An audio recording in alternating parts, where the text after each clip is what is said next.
Number 3. Crazy day for Sebastian Bourdais, as we talked about. The issues that he thought were going to plague him at the beginning of the race, managed to find his way back into his starting position.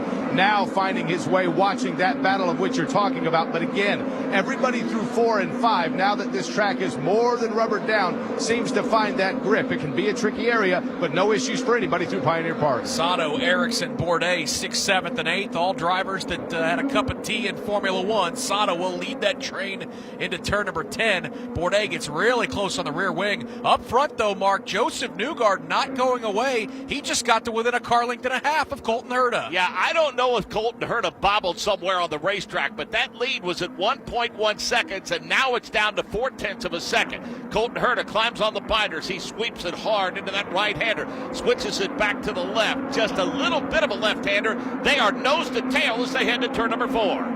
And Colton Herta kind of slipped just a little bit heading into turn number 4, maybe to try to interrupt that air a bit for Joseph Newgarden. Newgarden is right there in the tire tracks. It literally is at most a car length and a half between them. Colton Herta, Joseph Newgarden right behind him. It's Herta on the primary black tires, Newgarden on the alternate reds, just 14 laps to go. They'll stream out of turn number 8, set up to the kink in turn 9. Herta's advantage is about 2 car lengths. Newgarden not close enough to get alongside. Colton Herta using up all the racetrack he can out of turn 10. The advantage is 3 car lengths. Interesting to note that, boy, how times have changed. Just a week ago, they were running in this order, finished in this order, but 22nd and 23rd. Now they are battling it out for the race win. Colton Herta has gathered it back up a bit, Jake. It was down to 0.3 of a second a moment ago, and Colton Herta now stretches it back out to 0.5 of a second. They have about a 2-second lead over third place running Simon Pagenaud.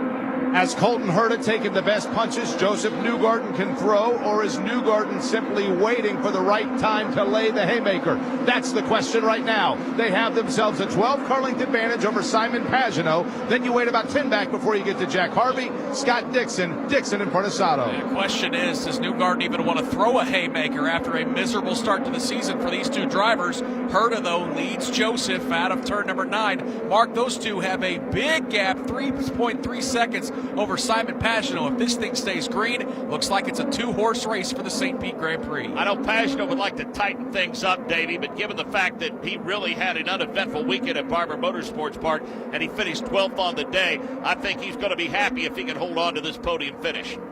Yeah, right now I agree that 100%, Mark. He's in that new Australian gold car. He wants a good result for them for the first-time sponsors. 3 seconds behind leader Colton Herta, but he's also got about 3 seconds ahead of Harvey, who's behind him. So he's kind of in a comfortable place there. Nobody's pressuring him. Unfortunately, he doesn't have the speed to go any farther forward, but anytime you can step on that podium, it's a good day. And speaking of Jack Harvey, he's developed a bit of comfort. He's lost track of Simon Pagenaud, but he has gotten about a 1-second lead over Scott Dixon. Davey, it's been a good day for Jack Harvey. A really good day. I'm impressed with Jack. You know, he's we haven't talked much. He started on the outside front row, went right to second behind Colton Herta, stayed there for a long time, had some good stops, finds himself in between 2 champions, and that's Pagenaud and Dixon. And what a great run by Jack Harvey in that XM car. I mean, the Auto Nation and that team, really a 1-car team with an alliance with Andretti Autosports. So hats off to those guys, man. Good job. Newgarden really got a late run into that final turn and was able to inch up behind Colton Herta. The thing is, though, Colton was a bit more consistent through that corner, and that lead has not shrunk down at all. I'd say it was 0.5 of a second a few moments ago. Now it's back to 0.4 of a second. Colton Herta has led 86 laps on the day. Question is, Jake Query, is he going to lead the one that counts? Yeah, that's the question, because I will admit, each time he comes here into view off of turn number 3, you can visibly see that it looks like he has breathing room, but then Newgarden closes it in into turn number 4. Nick, as they now work their way headed towards turn number 10, that straight line speed is where Herta tries to get some breathing room again. Yeah, it seems like it's the second half of the lap where Joseph Newgarden's able to really close in on Colton Herta. Not able to do it this lap, though, as they're going to see 10 laps to go out of the final corner. Mark Herta stretched it out 4 car lengths to the final corner. If we look back in the field among the top 10, there's still a pretty decent battle for the 6th position. That's Takuma Sato and Marcus Ericsson, and that one is about 0.4 of a second. So we're going to see if he can hold him off, talking about Sato and Erickson. Sato has been mixing it up all day long. Erickson has been mixing it up all day long. They have stepped out a bit from Will Power and company. Power trying to keep pace, and again, a miraculous day for Will Power. He's worked his way up to the 8th position in his car. He's been very methodical with his approach, and clearly over this last stint, he has a bad, fast race car. Nick Yeoman, meanwhile, 0.7 of a second now for Colton Herta. Yeah, it's starting to get comfortable for Colton Herta. As you mentioned, 0.7 of a second as they bend through turn number 9. That advantage is going to be 5 car lengths. Herta gets to turn 10 first. Newgarden's going to chase after him. They roar out of turn 10. It'll stay 5 or 6 car lengths for the young driver from California. Davey, you've worked closely with this kid. What impresses you the most about Colton Herta? Is there any one thing you put your finger on? Well, I think it's just the pure maturity that the kid has. I mean, it seems like when you talk to him and how calm and collective he is and the feedback that he gives, it just seems like he's a veteran and that nothing really seems to shake him. And he's very impressive. And obviously he has the skill. I mean, that's the obvious part. But I think the most impressive thing is just how good he is at feedback and how calm he is. And guys, if this race is to end like this, he's going to gain 18 positions in the points championship from basically dead last to 4th. So how impressive is that? Didn't get a chance to run the Reds much during practice and qualifying last weekend at Barber. Scratched his head a bit over the Reds. Lucky for him, Davey, this last stint's been on the blacks. He hadn't need to worry about the Reds and how they handled in this race. Yeah, that's right. We asked him about it, and he thought they were going to hang on pretty good. But at this point, no matter what happens, I think he has all the confidence. He's been able to take on that challenge that Newgarden's given him the last couple times and actually pull away with almost a 1 second lead right now. And I think Newgarden's tires, those Reds are finally starting to give up and he's not able to keep up with Colton right now. So Colton, no matter, even if another yellow comes out and there's another restart, I think he has all the confidence in the world that he's going to be able to pull this thing off. 9 laps to go, Jake Query, and one thing's for sure, as frustrated he was and as anxious as he was to leave Barber, he put that in the rearview mirror quickly. No question about it, and he keeps Joseph Newgarden in the rearview mirror. Talking about Colton Herta, who works his way now into turn number 5. Then it's Newgarden. Maybe, Nick Yeoman, you were right.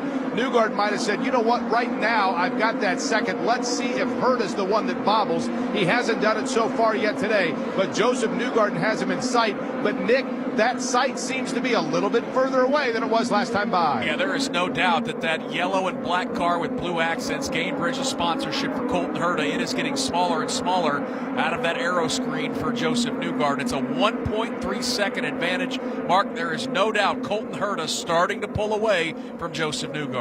With 8 laps to go, let's get an update on Colton Herta on pit road with Michael Young. Yeah, Brian keeps coaching Colton lap after lap. He says Newgarden's saving all his push to passes. He has 71 seconds left. He's saving them. But as you guys just said, boy, Colton pulling away. I don't know if Joseph Newgarden will even have the tire to get him, even if that push to pass were to get him up underneath that rear wing. 7 laps to go. Let's give you a full field rundown. Herta, your leader, by 1.4 seconds over Joseph Newgarden. Pagano, Harvey, and Dixon the top 5. Sato is 6th. Erickson is 7th. Power is 8th. Ritas VK is 9th. Sebastian Bourdais is 10th. McLaughlin is 11th. Rosenquist is 12th. Palou is 13th. 14th is Grosjean. 15th is Hunter Ray. 16th is Rahal.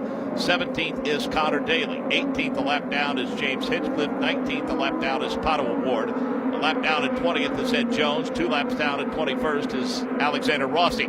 Jimmy Johnson is 5 laps down at 22nd. Out of the race at 23rd is Dalton Kellett. And out of the race, 24th, Max Chilton. Will Power is plus 12 today. Sato plus 9, along with Erickson. Rosenquist is plus 5. Grosjean is plus 4. Herta has led 91 laps on 2 separate occasions. Palou and Pagano led a couple of laps between them because of cautions. 3 leaders, 3 lead changes, 3 caution periods for just 9 laps. And Davey, the lead has swollen to 1.4 seconds. And I think if you're Joseph Newgarden, given the disastrous finish at Barber Motorsports Park, you yourself going to have a huge day. You're going to be plus 13 in the points if you hold on to P2. That's right. The second pass behind Colton Herta. And yeah, just take it what it is. He has no pressure from Pagano behind him. He's got a 4-second lead over Pagano. And so he needs to get by, finish just after a terrible weekend last weekend for both the drivers in first and second. Well, what a way to dig. We talked about the championship and how every race counts and how every point counts. Boy, they came back with a vengeance, talking about Herta and Newgarden to get themselves right back in that points battle. They roar down the straightaway, and Tom Hansing leans out of the flag stand and holds the 5 fingers up, indicating that's how many laps we have until this one gets to the twin checkers, and it's Newgarden, Pagano, Harvey, and Dixon, then Sato, Ericsson, Power, VK, and Sebastian Bourdais. And Jake Query, we thought Ericsson was going to try to pull up on Sato, but he hadn't been able to do much with him yet. No, hasn't been able to do much, and it's Will Power who he actually sees charging in his mirrors. Power, of course, who used the latter part of this race to really start coming and making up some ground. We'll see whether or not he is able to get in on the Swede, Marcus Ericsson. Yeah, there's no doubt. It's a salvaging type effort for Will Power. A good second place run at Barber Motorsports Park 1 week ago. Started 20th to get all the way up to 8th. That's been a great run for Will Power. We'll see, Mark, if he has anything for Marcus Ericsson, who has been equally strong throughout the course of today. Question is, Davey, again, racing defensively and being smart. If you're Will Power, I mean, if you get the chance to take that spot, I think you take it. But, given the fact that he started 20th and he's plus 12, the worst he's going to do is leave here second in points, 6 points behind the leader. Yeah, exactly right. So he needs to be cautious about that. And we know Will, he's going to be disappointed with an 8th place finish if that's where he ends up. Even a 7th, he's not going to be that happy with it, but way better than the starting position of 20. So we knew he was going to move his way up, guys. I honestly thought it may be a little bit farther than that. I thought we could see him in the top 5. He's getting close to it, but I don't think he's going to make it there. 4 laps to go. Nick Yeoman for Colton Herta. And after we had the pleasure to watch him perform on the road to Indy and Indy Lights, we're not surprised by this success, are we? No, really not. If he can hold on, it'll be his 4th career win, and he has won at some of the greatest road courses in the country. Got that first win at Circuit of the Americas. He's won at Laguna Seca, won at Mid-Ohio last year, Mark, and now at St. Petersburg. He is 3 laps away from career win number 4. Yeah, and I think as Davey Hamilton has touched on more than one occasion, it's the maturity of Colton Herta that is the most impressive. He clears turn number 1, makes the switch back to turn number 2, sets up for that short straightaway. With 3 laps to go, he pops back into the view of Jake Query. And when he does, you can see him pop the throttle off of turn number 3. That back end wiggled just a little bit, not because of any sort of mistake, but I think simply because he was getting back on the acceleration. Joseph Newgarden is still behind him, but the lead remains relatively comfortable given the dwindling number of laps left for Colton Herta on what has been a very, very dominating day. Yeah, he has dominated as he roars through turn number 9. That advantage has grown big time this lap, Mark. It just went from 1.7 seconds up to 2.5. Herta pulling away through turns 9 and 10. Just a couple of laps left, and things have sorted out a bit behind them. Herta, Newgarden, Pagano, Harvey, Dixon, Sato, Ericsson, Power, VK, and Bourdais in the top 10. And Davey, it's all about momentum headed to the month of May, but we have some very challenging racetracks to start this series. By the time you get done tackling the streets of St. Petersburg, you need to kind of adjust your skill set, because from here we go to a place like Texas. That's a crazy start to the season. Yeah, it sure is. We got one of the most difficult permanent courses that we go to in Barber that they came through first, and then we come here to a very challenging and fun St. Petersburg temporary street course, to the high-speed 1.5 miles at Texas Motor Speedway, guys. We never know what to expect there other than it's going to be high speed. Sometimes it's nose to tail, side by side for the entire race. Sometimes they get spread out, but it's always a great race there. And what a lesson to some of these rookies once they get on that one, guys. The lead 2.5 seconds as he makes the left-hander now and sets up for 11 and 12. Colton Herta trying to grab some momentum. What a solid rebound it has been for him after the disastrous start to the season at Barber Motorsports Park. He sees the white flag in the air, and Joseph Newgarden watches him sail away. The lead has grown to 2.5 seconds. Colton Herta is just about 11 turns away from victory lane on the streets of St. Petersburg. Jake Query, what's he look like at the exit at turn number 3? He looks very good, and he looks better than last week's winner, Alex Palou, who has an issue and is limping his way into turn number 10. But that is inconsequential here in terms of the ending of this race. Colton Herta has not made a mistake all day. He works his way around Pioneer Park. The clouds are starting to come out in St. Petersburg, Florida. But, Nick Yeoman, the sun's been shining on this Californian all day long. And I can't imagine there's anyone smiling much larger than his father. Brian Herta on the pit box moves over to join that 26th effort this season. Colton Herta, it has been perfect all day long, Mark Janes. He makes his way through the final corner. Bring Colton Herta home. Said he couldn't wait to get out of Birmingham, Alabama and Barber Motorsports Park. Maybe he knew what was lying in wait on the streets of St. Petersburg. Twin checkers out. A dominant day for young Colton Herta. Career win number 4. He wins the Firestone Grand Prix of St. Petersburg by 2.4 seconds over Joseph Newgarden, Simon Pagenaud, Jack Harvey, Scott Dixon complete the top 5. Davey, this young man is some kind of impressive. Yeah, he sure is, man. He has what it takes. He's with a great organization. Gamebridge came on as a fantastic sponsor. First win for those guys. Got his dad on the pit stand.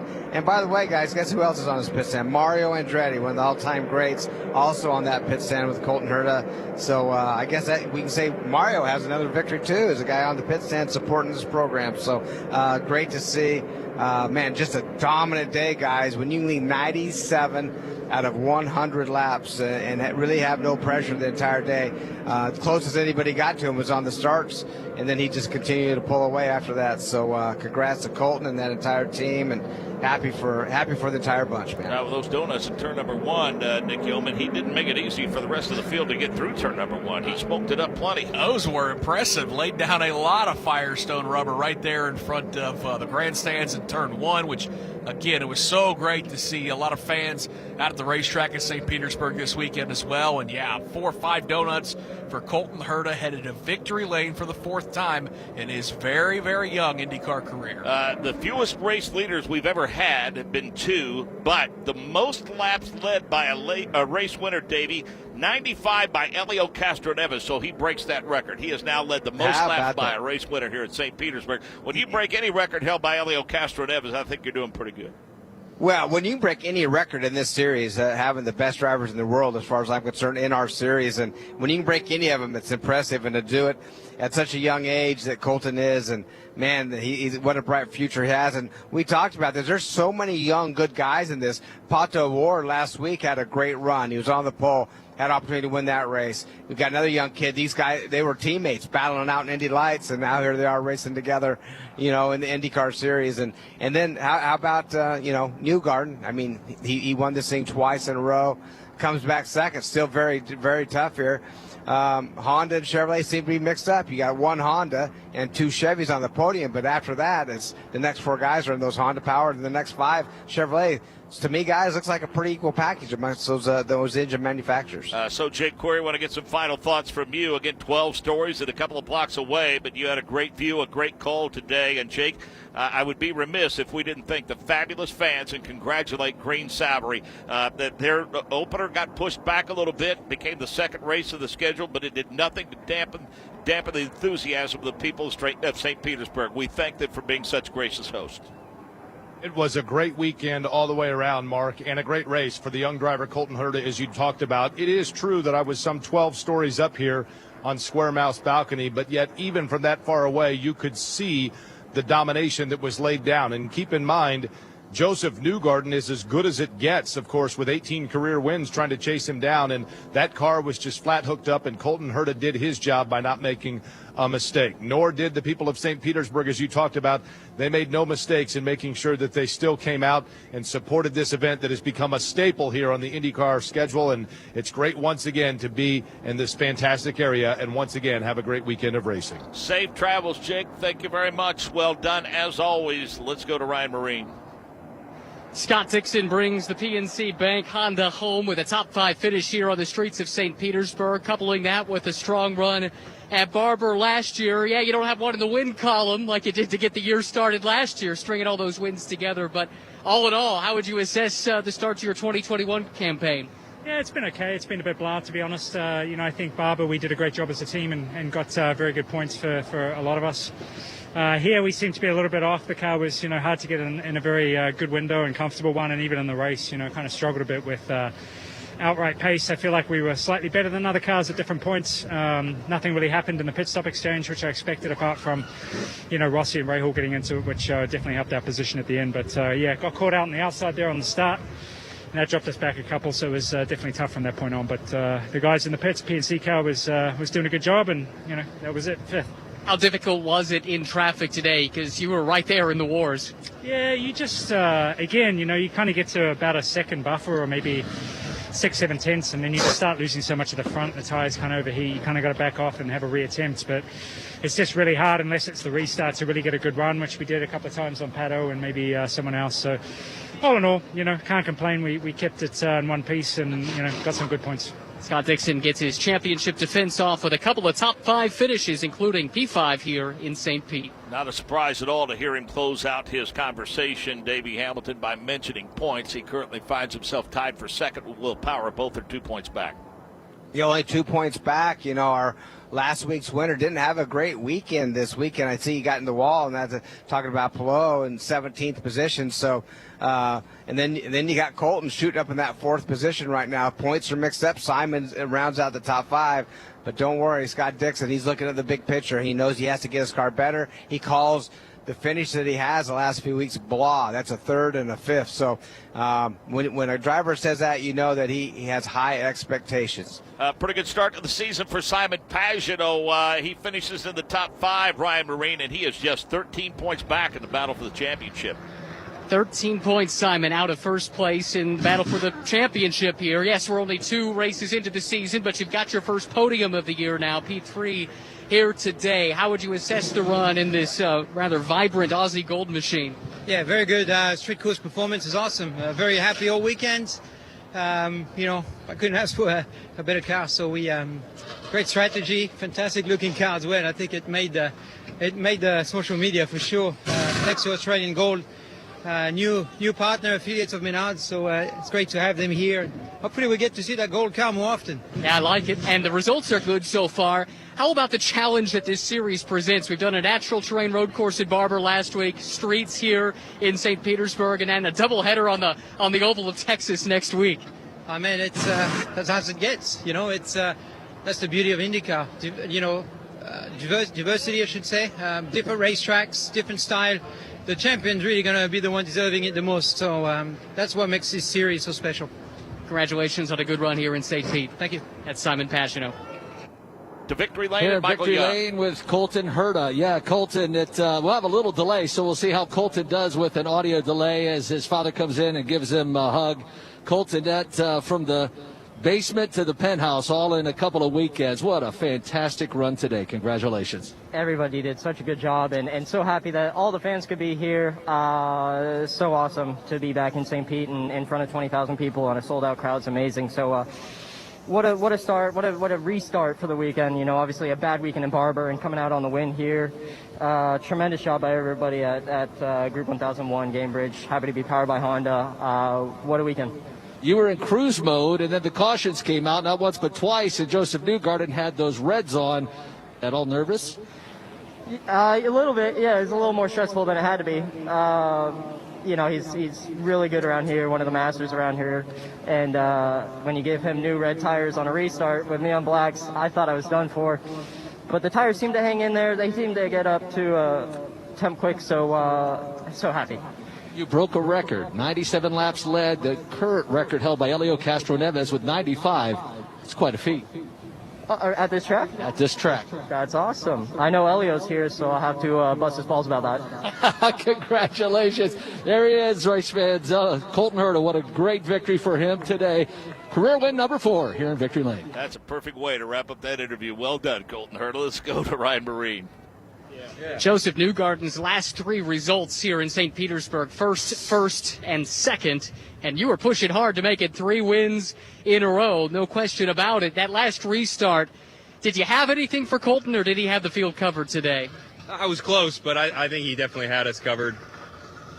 we had a good opportunity with the yellows. It definitely brought us back into the mix, and I just didn't want to overextend myself if the opportunity wasn't perfect, and I felt like it wasn't the perfect opportunity to try and take the pass. So, I looked for it. It just wasn't quite there. So, podium's pretty nice. Wish we could have gotten that 3 in a row, but we're back on the board, and that's what we needed after last weekend. From the disappointment last week, didn't complete a lap. That's after you completed every lap in the 2020 season. You bounced back with a really strong run here today. How much does that propel you then out of the disappointment of week 1 into the rest of the season? Yeah, it's good for our boys. Obviously they did a great job. Happy for them to get a good result.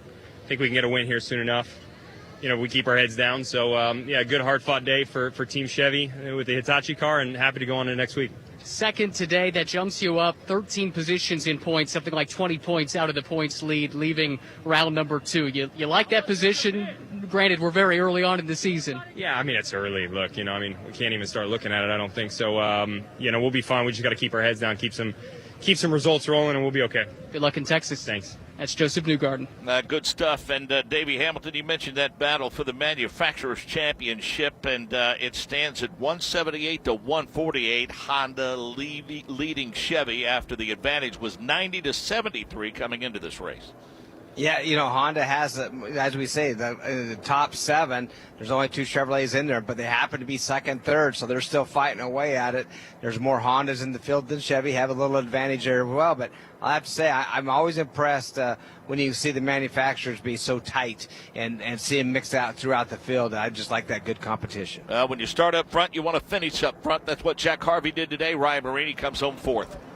That's right, after starting P2, a P4 result and a big old blister on that left hand. Yeah. You called it a little one. You showed it to me. It doesn't work great on radio, but to say the least, you were dealing with some discomfort, right, during the course of that race? It started hurting quite early on, and no point radioing the team because they would have just told me to deal with it and crack on. But I think that was a solid day. Obviously, whenever you start on the front row, you want to finish on the podium. But overall, I think the number 60 All-Nation Sirius XM Honda was working really well. Would have been awesome to be on the podium with it being Alternation's home race, but it's been a really great start to the year, and that's what we didn't have last year. So I'm really happy with everyone at Meyershank Race, and everyone's been working their butts off to try and have these results. And I know we're just so close to pole position now and getting the podium, but if we keep working hard, it'll be there and it'll come. It's just as I sit here, like right now, I can't help but be a little disappointed. But on the other hand, it's a second-year full-time team, and you end up sandwiched between a couple of series champions, Pagenaud and Dixon on either side of you. That's pretty good company. Yeah, 7 championships between us. It's crazy. It was great. We were racing with the best drivers on the grid, and that's where we want to be, because we want to be one of the best drivers and best team combos out there. And one of the things I'm trying to get us away from is being the little team that the underdog or anything like that. I just want to be the team that did. I don't care if we're the biggest team, the smallest team. I believe in everyone at the team. Meyershank Racing's really doing a good job, and I'm so grateful for the support from Alternation, Sirius XM. We just want to get better, mate. We just want to win. I just want to win so bad. Well, last thing for you, it's a big weekend for your sponsor, AutoNation. So to deliver a nice result with so many of their dignitaries here, that has to add a little bit to the accomplishment. It was mega. AutoNation celebrating their 25th anniversary, $25 million raised for Drive Pink. What an awesome weekend for us, and, great weekend to be able to deliver that performance for them. Good luck in Texas. Thank you. Jack Harvey brings it home, P4. I like Jack Harvey. I do. Good stuff. Really happy for that race team and thrilled for our partnership with his sponsor, Sirius and XM. And boy, when you perform like that and in front of the sponsor, AutoNation, Nick Yeoman, that's going to score huge points for sure. Yeah, that's exactly what he needed to do, right? That's a second-year team, as Ryan talked about. They're just going to continue to get more and more comfortable. They're going to continue to get faster and faster. They're going to add Helio Castroneves into the mix in the month of May, and the boost that's going to be for Jack Harvey's confidence has got to be huge. So, yeah, that is an organization, Mark. You want to talk about trending in the right direction? I would say Michael Shank and Jim Meyer got to be pretty happy with their organization right now. Post-race continues when we come back to St. Petersburg. Open-wheel racing at speeds over 220 miles per hour kicks off the 25th season of Speed at your home track. Scott Scott Dixon, Graham Rahal, James Hinchcliffe, and more headline racing's fastest doubleheader weekend. Featuring the Genesis 300 Saturday, May 1st. Followed by the XPEL 375 Sunday, May 2nd. The NTT IndyCar Series on its fastest track will be legendary. Tickets are as low as $25 for adults, $10 for kids. TexasMotorspeedway.com. Using the power of technology to make the world a better place every day, leading global technology provider NTT works together with organizations to enhance customer and employee experiences, transform cloud strategy, modernize networks, and strengthen cybersecurity. Visit global.ntt/NTT-IndyCar and download the official IndyCar mobile app to discover how NTT is digitally transforming one of the most diverse and challenging series in all of motorsports. This is NTT IndyCar driver Colton Herta from the streets of St. Petersburg, Florida. This is the IndyCar Radio Network. Do you despise lawyers? That may be the case until you need one. If you've been in an auto accident and need legal advice, go to the local attorneys that have served Tampa Bay families for over 28 years. Catania and Catania. They are family-owned. They understand your legal situation. When you need legal representation, Catania and Catania will care for your case from the beginning to the end of representation. You won't need to worry. Catania and Catania will represent you through the entire process. Auto or motorcycle accidents are too frequent in Florida. Catania and Catania. They don't get paid if you don't get paid. Referrals on request. Contact Catania and Catania. Putting families first. Offices, Tampa. An attorney spokesperson. Make some noise! The Big 820 WWBA.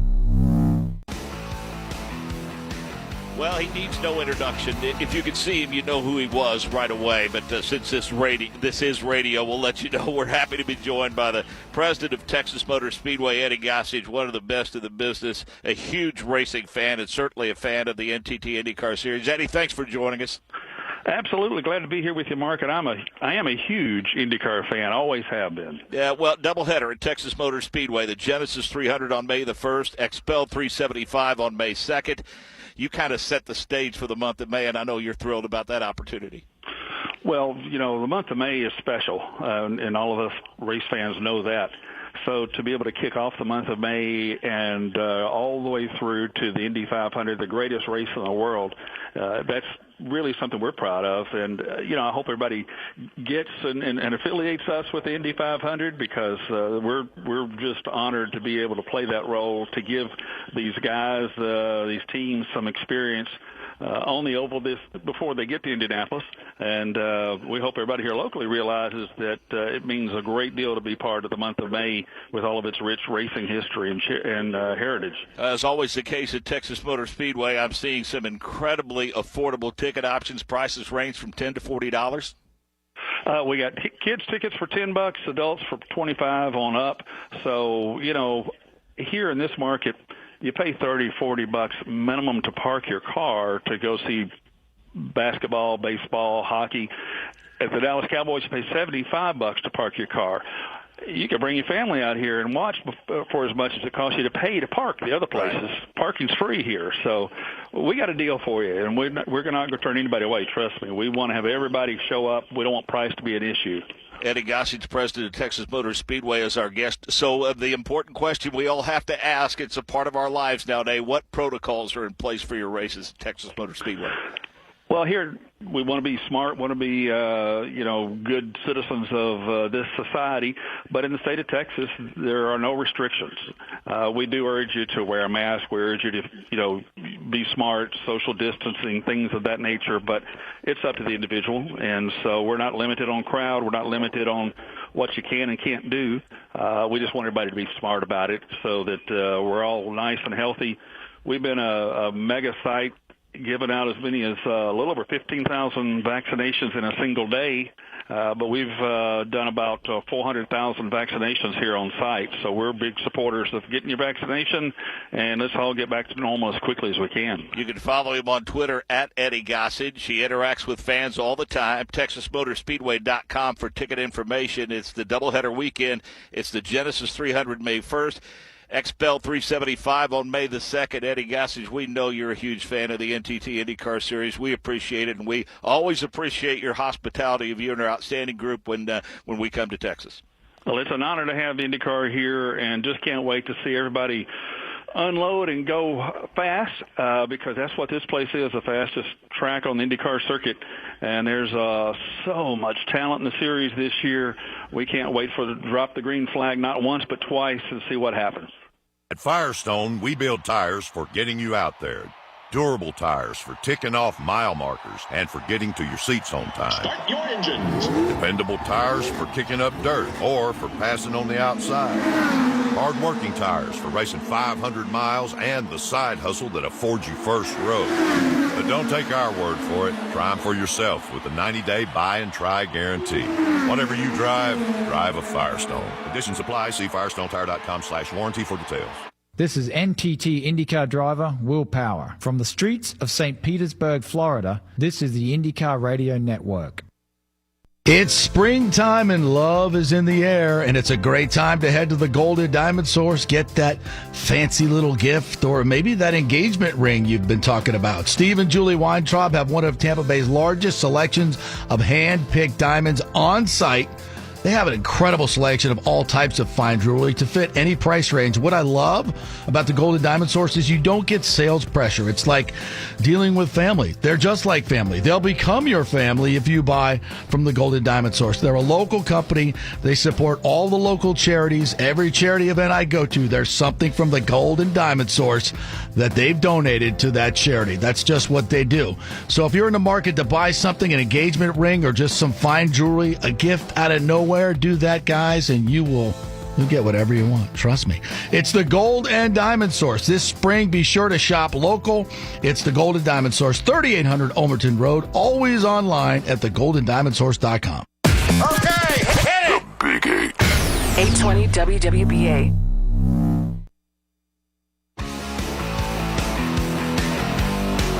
Herta, 2.4 second win over Joseph Newgarden, Pagano, Harvey, Dixon, Sato, Erickson, Power, VK, and Bourdais, the top 10. Davey, who outside of Colton Herta and Joseph Newgarden impressed you the most today? Well, obviously Scott Dixon just, plugging along. He finds himself second in the championship right now. I think Sato did an outstanding job moving his way forward in the field. And after that, I just think, a lot of bad luck for the rest of the guys. We didn't see anything out of Daly, Grosjean. Hunter Ray didn't have a great day either. I think Erickson, that's another one. I think Erickson had a decent day in that P7 position. And, VK, I guess he's had a couple good runs. So now we got two races under our belt, as you said, at two totally different racetracks. Now we're going to go to the third racetrack that's completely different as well. Back to the ovals, guys. High-speed ovals, as the promoter Eddie Gashi said. It's a great racetrack. It's unlimited fans there, so hopefully we pack that place and see a couple great night races. But right now, the two impressive guys, or what you got to say, the three that's consistent. Don't count out Palou. It's going to be interesting to see him on that oval, leading the points by 2 over Power and Dixon. So we'll see how we come out of Texas. Davey, I know that this Texas Motor Speedway is a lot different than the one you raced on, for sure. But being that it is an oval, is it good to have an oval like this? I mean, can we equate this at all to once upon a time when we used to have Phoenix before we got to the month of May? I mean, I know we race on the road course at the Indianapolis Motor Speedway before we get to the 500, but are these teams happy to have this time spent on that oval, even though it's a lot different than IMS? That's a good question. So much different than Indy, the way that we run that course. And Phoenix, for years and years, before I even thought about being able to become an IndyCar racer, I always said that Phoenix is, if you do good at Phoenix, more than likely you're going to do good at Indy. And for whatever reason, that 1 mile oval kind of translated into how you're going to do at Indy, and it seemed like a lot of winners came out of both those. I don't think Texas is the same. I think that it's a high bank, super fast. You're wide open most of the way around there. You got to have friends. You're in the draft a lot. I think it's a fantastic racetrack. I think it's ones that we need to be on. I actually wish we were on a few more facilities like that. I miss going to, even like Kentucky or Kansas City. I thought those were always great racetracks as well.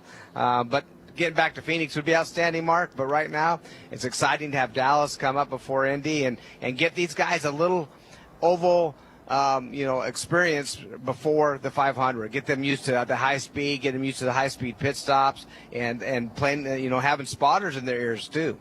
Well done as always, Davey. Safe travels. We'll see you at Texas Motor Speedway. All right, guys. Thank you, guys. So, Nick Yeoman, outstanding weekend of racing. Mother Nature cooperated. So happy for Mayor Rick Kreisman of the city of St. Petersburg.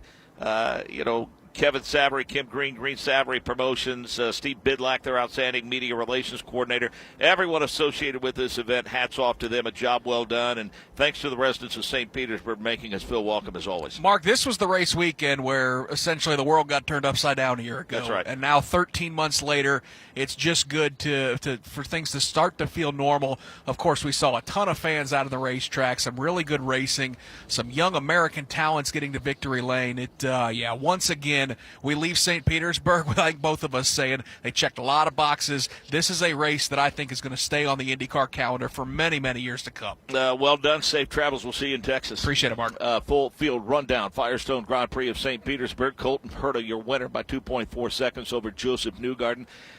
Simon Pagenaud, Jack Harvey, Scott Dixon, Takuma Sato, Marcus Ericsson, Will Power, Ritas VK, and Sebastian Bourdais, the top 10. McLaughlin 11th, Rosenquist 12th, Grosjean was 13th, Ryan Hunter-Ray 14th, 15th Ray Hall, 16th Daly, 17th Below, 18th James Hinchcliffe, 19th Pato Award, 20th Ed Jones, 21st Alexander Rossi, 22nd Jimmy Johnson, 23rd Dalton Kellett, 24th Max Chilton. Your points look like this. Below leads by 2 over Will Power and Scott Dixon. 5 points back is Colton Herta.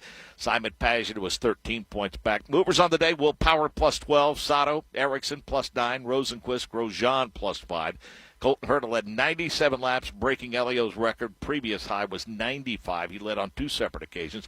Below led a couple of laps. Pagenaud led 1 lap. So 3 leaders, 3 lead changes, 3 cautions for just 9 laps. The Firestone Grand Prix of St. Petersburg was brought to you by Firestone, the official tire of the NTT IndyCar Series, for driving IndyCar legends. American Medical Response, official partner of the NTT IndyCar Series and the AMR IndyCar Safety Team. Racing Electronics, in-car racing. Sports, information, and entertainment. This is AM 820 WWBA Largo and AM 1060 WIXC Titusville. Racing uniforms, nothing fits. CBS Sports Radio.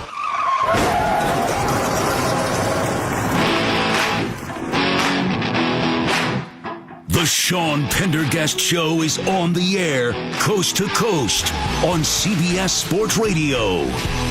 Here's your host, Sean Pendergast. Good to be with you on a Sunday here on CBS Sports Radio, coming to you live from the Rocket Mortgage Studios. When you need an expert to help navigate the home loan process, Rocket can. 855-212-4CBS if you want to get in. I am Sean Pendergast. Really nice to be with all of you. And we've been talking a lot of NFL in the first hour of the program. We're going to continue that in the second hour of the program. In fact, we're going to talk some NFL draft in the next segment with Thor Nystrom of NBC Sports Edge, NFL draft expert. Talk about these quarterbacks. We're going to have 5 quarterbacks go in the top ...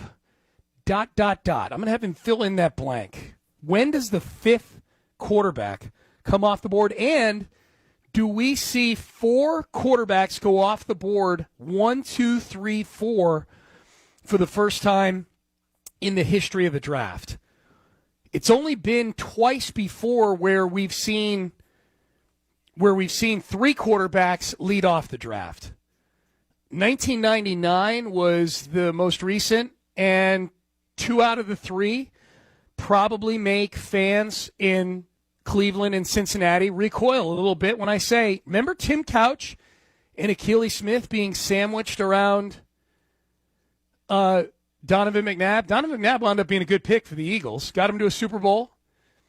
Probably never got them to ultimately where you wanted to get to when you draft a franchise quarterback, which was winning the Super Bowl. But Donovan McNabb, comparatively to your average quarterback, had a hell of a career. Certainly would have been a much better choice at 1 for Cleveland than Tim Couch was. The only other time we've ever seen 3 quarterbacks go at the top of the draft was all the way back in 1971. Jim Plunkett to the Patriots, Archie Manning to the Saints, Dan Pastorini to the Houston Oilers. And I would say the irony in that is that Archie Manning wound up being kind of an icon in New Orleans, even though I think most people felt sorry for him more than anything else. He was a quarterback. He was a solid enough quarterback for some really bad Saints teams.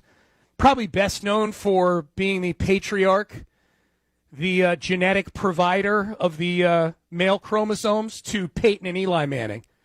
He never won a Super Bowl for New Orleans, Archie Manning, but he provided the DNA to win 4 Super Bowls in New York, in Indianapolis, and Denver collectively. And Dan Pastorini, look, I live in Houston. Dan Pastorini still lives in Houston. He's an icon in the Houston area for sure. Never won a Super Bowl, got to 2 AFC title games. Not a Hall of Famer, but he is a Houston Sports Hall of Famer. He literally is. He is in the Houston Sports Hall of Fame. I like Dan Pastorini a lot. The irony of that whole thing is, of those 3 guys, the biggest failure for the team that drafted him was Jim Plunkett. He was a failure in New England, and he ultimately was the only one that started and won a Super Bowl. He started actually a couple of Super Bowls and won them for the Raiders. Fact, Super Bowl 15, he was the backup to Dan Pastorini for the Raiders, and Dan Pastorini broke his leg early in the season, and Jim Plunkett took over, and the rest is history. Man, I was in like junior high at the time. It doesn't feel like eons ago to me, and yet I feel like most of you listening right now might not have even been born for that. But that did happen back in the day. It's very easy to go find on YouTube if you like. All right, but we could see quarterbacks go 1, 2, 3, 4 this year. That to me is where the intrigue begins in this draft, because the Jags are going to take Trevor Lawrence. The Jets looks like are going to take Zach Wilson. That would be the first place I think that theoretically there could be a curveball, that maybe the Jets are just throwing us all off the scent and they really love somebody else other than Zach Wilson. But I'll take my chances that it's going to be Zach Wilson. And then we know it's a lock that the number 3 pick is going to be a quarterback, just a question of who it is. So that's where the intrigue begins on Thursday night, is at 3. Then it really begins at 4, depending on what happens leading up to the draft this week. If Atlanta's still sitting there at 4, are they fielding phone calls at the last minute? Do they have some contingencies lined up? You know, are there teams out there that say, hey, look, I love Justin Fields. If the Niners pass on him and he's still sitting there, well, let's get this thing lined up so we can pull the trigger during that 10-minute window leading up to the pick. So it's going to be a fun draft. There's going to be a lot of teams reaching for quarterbacks. A lot of teams reaching for quarterbacks in that upper tippy-top part of the draft. Who is the quarterback that after those first 3 or 4 picks is still left sitting there waiting, and how long does he wait? Does he wait till 10? Does he wait till 15 for the Patriots? Do we see an Aaron Rodgers, Brady Quinn-like slide for any of these quarterbacks? Some of them are actually going to the draft, too. Trevor Lawrence isn't one of them. There was no danger of him sliding. But, yeah, Mac Jones is going to be there. For all this buzz about Mac Jones, who's about as ordinary a quarterback that you could take with the 3rd overall pick, if all this buzz is not real, could he be sitting there at 15 for the Patriots maybe, or longer? Going to be fun. 855-212-4CBS. Let's work some of you in. I mentioned Kevin in New Orleans, that I may have stolen his thunder with my worst pick at number 11 overall story, but Kevin's back in. He's in New Orleans. Kevin, you're on CBS Sports Radio. What's up? How you doing? Good. I love the challenge of the test of all the. I mean, because I went to LSU, so Jamarcus Russell is absolutely the worst pick of all time. But Erxleben, I mean, not only did he not perform on the field, he's been in federal prison off the field 2 times. God, that's right. So, but he was also picked to because he kicked a 67-yard field goal. Kevin, he kicked a 70-yard field goal, and I'll tell you a fun Sean Pendergast fact. I was at that game. I was living in Austin. I grew up in the Northeast, but I lived in Austin for 2 years as a kid, and it happened to be that year that we went to. We were playing Rice in that game. Earl Campbell was on the team. Yeah, 70-yard field goal that got him picked 11th overall. Yeah, but I